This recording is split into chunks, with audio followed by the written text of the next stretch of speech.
Lawsuits muddle law enforcement pay negotiations in Barrett County. Despite serving in the Marines for 20 years, one San Antonio resident can't get a passport. They're not willing to see who I really am, an American citizen, and give me what's rightfully mine.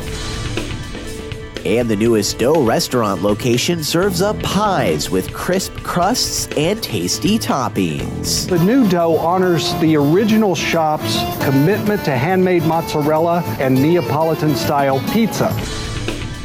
This is your Express Briefing podcast for Monday, September 17th. Subscribe to this and other free content at expressnews.com/podcasts. And get each day's top news and sports headlines delivered to your inbox at expressnews.com/newsletters.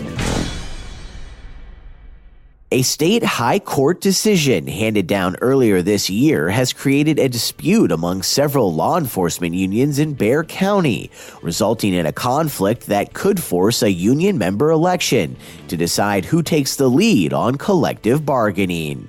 Since 2005, the Deputy Sheriff's Association of Barrett County has negotiated compensation for its deputies with the county commissioners. But in April, the Texas Supreme Court ruled constables also qualify as police officers and are entitled to collective bargaining, a move that led the Texas Association of County Employees, which represents deputy constables in precincts 2, 3, and 4, to sue the county to begin their own bargaining process.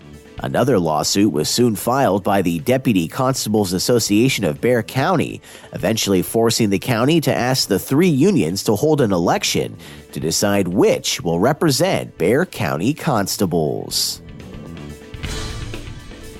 While retired Marine Gunnery Sergeant Enrique Martinez served his country for 20 years in locations like Okinawa, South Korea, and the Philippines, the 51-year-old is now fighting the State Department after being told the same birth certificate that got him into the Marine Corps isn't sufficient proof he's a U.S. citizen. After denying him a passport almost 1 year ago, Martinez is now among thousands of Hispanics born along the U.S.-Mexico border who were told in recent years they need more than a birth certificate to get a U.S. passport. I truly believe the Department of State has malicious intent or bad intent to not give it to me. I don't trust the Department of State, but with all that being said, I was a Marine for 20 years.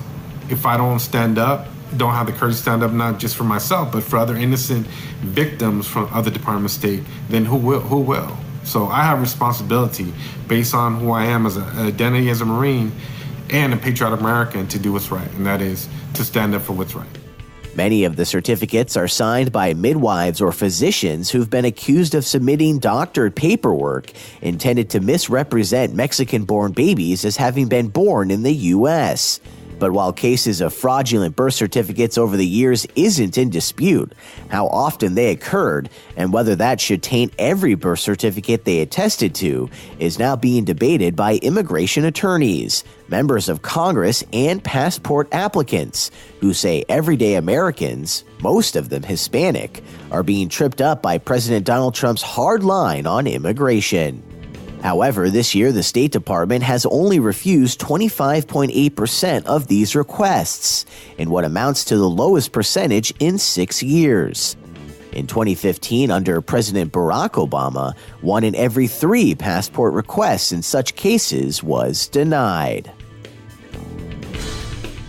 And at the newest San Antonio Dough restaurant location, you'll find better pizza than the original. I'm Mike Sutter, the restaurant critic for the Express News, here to talk to you this week about the new Dough Pizzeria Napoletana down in Hemisfair Plaza. Now, it opened in May, part of a wave of pizzas washing over the downtown with the recent arrivals of Playland and Nona Osteria and the relocation of Trey Trotteria to the San Antonio Museum of Art. Now, it could be argued that Dough started the artisanal pizza wave when it opened in Castle Hills back in 2007. Now, the new Dough honors the original shop's commitment to handmade mozzarella and Neapolitan-style pizza. Now, in fact, the new one's making better pizza than the original, which is stretching its dough a little bit too thin, maybe, certainly in the literal sense and possibly in the metaphorical sense as well, as it tries to extend its reach to the central city. But I won't linger there. Let's get back to Hemisfair. The space takes an angled brick building and fills it with copper, wood, and the sepia glow of Edison bulbs. Even the pizza oven is shrouded in pennies. That oven turns out a pizza with a toasted collar and a nice crust and just enough bone structure to hold the load. You'll feel emotions for the pork love pizza with salami, speck, sausage, and pancetta, and the fontina pie with caramelized balsamic onions will show you that great pizza can have a sweet side too. Now, maybe even more than the pizza, dough has built its reputation on hand-pulled mozzarella and burrata cheese.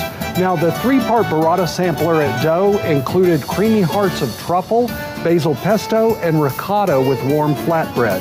Now, the wine list will take you all over Italy, and the staff couldn't be more helpful.